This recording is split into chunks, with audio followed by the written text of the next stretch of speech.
நட்புறவுகள் அனைவருக்கும் வணக்கம். முல்லைத்தீவு திருவண்ணாமலைக்கூடான பாதை கடந்த மாதம் பயணத்துக்காக தடை செய்யப்பட்டிருந்தது.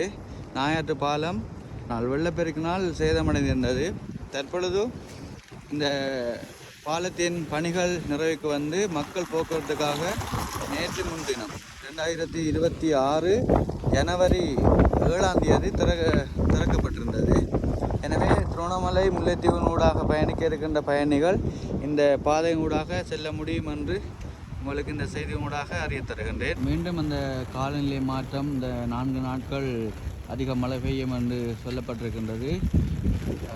இந்த பாலங்கள் தற்காலிகமான நிர்மாணங்கள் முடிவுக்கு கொண்டு வந்திருக்கிறாங்க.